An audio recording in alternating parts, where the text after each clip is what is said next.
The Freedom from Religion Foundation, or rather Non-Belief Relief, Inc., has filed a lawsuit against the Internal Revenue Service, the United States agency that collects your taxes on the federal level.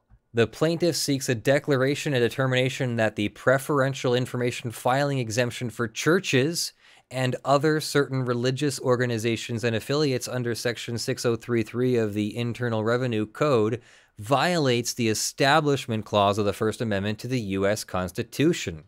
The plaintiff's tax-exempt status was revoked in violation of the Establishment Clause based on burdens not imposed on churches, their integrated auxiliaries and conventions, or associations or churches. The plaintiff requests the court enjoin the defendant from allowing such preferences to churches, reinstate plaintiff's tax-exempt status, and grant such further relief as the court deems just and equitable. The plaintiff was incorporated and recognized as a 501c3 nonprofit organization which must file detailed and expensive annual reports to maintain tax-exempt status, but such reports are not required for churches and certain other affiliated religious organizations or auxiliaries in order to remain tax-exempt. The Internal Revenue Service denied plaintiff's request for a determination that it be excused from filing an information return comparable to the exemption for churches or other religious organizations. The plaintiff's tax-exempt status was revoked on August 20th, 2018, retroactive to May 15th, 2018, for failure to file said annual information returns for 3 consecutive years. The plaintiff has suffered and will suffer harm, detriment, and disadvantage as a result of the revocation of its tax-exempt status, including tax liabilities and loss of charitable donations which are no longer tax-deductible by donors. The plaintiff receives donations that are used to make charitable grants, but donors have been and will continue to be deterred by the loss of tax deductibility. Plaintiff Non-Belief Relief is a 2015 501c3 and has been at all times consistent with the requirements of a 501c3 except for the filing of the annual information returns, which I will say it appears they are intentionally not filing to then have this challenge to make. So this does not appear to be on accident. This does not appear to be, oh, woe is the Freedom from Religion Foundation. They knew what they were doing, if I understand this correctly. Plaintiff has acted all times consistent with 6033 of the Revenue Code. Plaintiff is a humanitarian agency organized by the creation of an executive board of the Freedom from Religion Foundation as a separate 501c3 nonprofit for non-believers and their supporters to improve conditions in this world by seeking help to remediate conditions of human suffering and justice on a global scale, whether the result of natural disasters, human actions, or adherence to religious dogma. Relief given by the plaintiff is not limited to, but includes assistance to individuals targeted for non-belief, secular activism, or blasphemy. They're setting up standing, third-person standing, that they're standing in on behalf of the members of their organization. Plaintiff helps fill, in part, an unmet need by providing help to non-believers. Many charities exist for believers, but previously none adequately met the needs of non-believers. Plaintiff helps fill this void.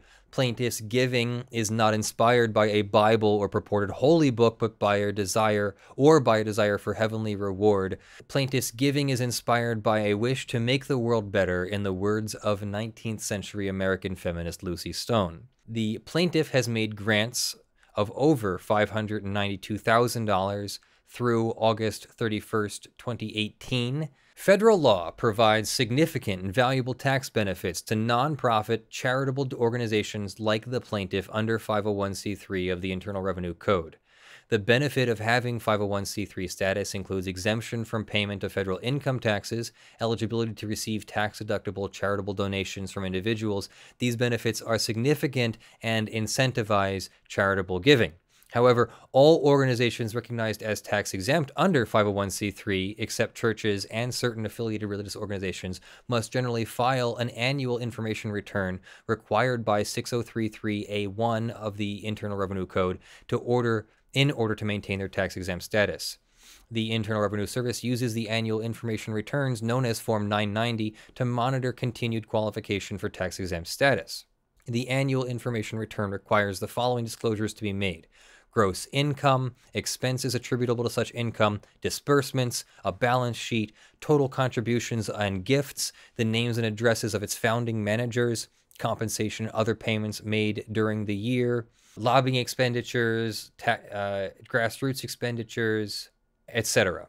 Churches and other integrated auxiliaries, conventions, or associations of churches, and the exclusively religious activities of any religious order are all statutorily exempted from the requirement to file a Form 990. The plaintiff was a qualified 501c3 as tax exempt and had its status revoked on or about August 20th, 2018 for failure to file Form 990 for 3 years. The plaintiff is not a church. The time and resources expended in preparing the annual filing are significant and must be borne by non-religious organizations, but not by churches and church-related organizations. Form 990 requires disclosures that provide information to the public that facilitate informed decision-making, but that purpose is not unique to non-religious charitable organizations. The plaintiff objects to having to file Form 990, while churches and church-related organizations do not. Form 990 requires organizations to provide information regarding the organization's mission, activities, and financial results.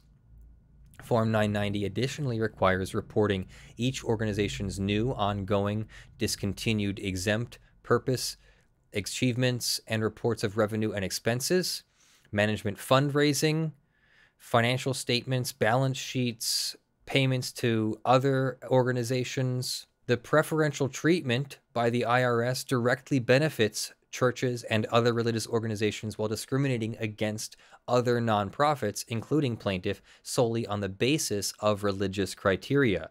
Requiring non-religious charitable organizations to file Form 990 is not uniquely necessary to the efficient administration of the Internal Revenue Code.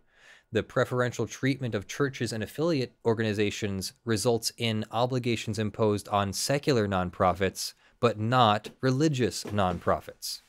The discriminatory revocation of plaintiffs' 501c3 status provides churches and other organizations a competitive advantage in fundraising. The plaintiff was created as an organization for non-believers to undertake charitable activities. Churches and certain affiliated religious organizations receive a substantial advantage by not having to file. It sounds like we're starting to repeat ourselves here. Churches open and notoriously ignore and violate the prohibition on partisan politicking. The Internal Revenue Service, however, does not enforce the tax-exempt requirement against churches and affiliated religious organizations engaging in political campaigning, etc. And they go into some detail about that. The Establishment Clause of the United States Constitution prohibits governmental preference for, endorsement of, and discrimination in favor of churches and religious organizations. Here, the revocation of plaintiffs' tax-exempt status violated the Establishment Clause as well as the equal protection rights of the plaintiff. The defendant, therefore, should be enjoined from continuing to discriminate in favor of churches and affiliated religious organizations. The information return requirement should be declared unconstitutional in its church-biased form. The plaintiff's tax-exempt status should be reinstated, and the preferential filing exemption for churches should be enjoined. Wherefore, they are asking for the same things there, including any relief as the court deems just and equitable. So, what do you think of that? Sounds pretty fair to me. If the rule is for one set of nonprofits, it should be for all of them regardless of their view. Either everybody's exempt or nobody's exempt. And the Freedom from Religion Foundation and Non-Belief Relief are as close to religious organizations as you get without actually being a church, like a pro-Unitarian, or what would the Trinity believers be called? Either way, if you're not a Christian or a Muslim or a Hindu or Jewish or not otherwise practicing a God-based religion, a deity-based religion, that doesn't necessarily mean that you're not practicing religion. I consider myself to be a very spiritual and religious person, and yet I do not believe in a sentient God. Yeah, utilitarian. Freedom from Religion Foundation. Yeah, that's my religion is utilitarian. That's a good one. I like that. Yeah, I believe in a sentient universe. Yeah, I like the sentient universe theory. That's my personal favorite. But everybody should be able to make their own personal decision as to what their personal religious beliefs are. And if I'm different from an established Christianity thing, that shouldn't mean that I don't fall under the Establishment Clause of the First Amendment. I believe in you, Leonard. Thank you. Thank you very much for joining us. I am Leonard French, your favorite copyright attorney. And of course, with us today was Kurt Mueller, your favorite patent attorney. Thank you very much for being here. And thank you to our special guest in the studio here, Kaylee. Hello. This is a community-supported channel. Thank you very much for supporting us on patreon.com/LJFrench.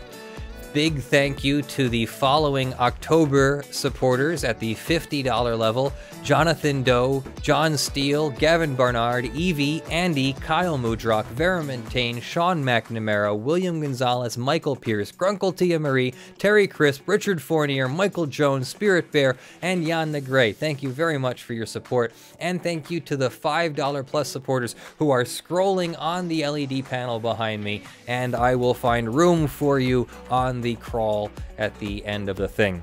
Please continue to send in your stories. Please continue to donate money in support of our efforts, and we will continue to deliver. I believe we did 5 videos this week for you, which is pretty cool.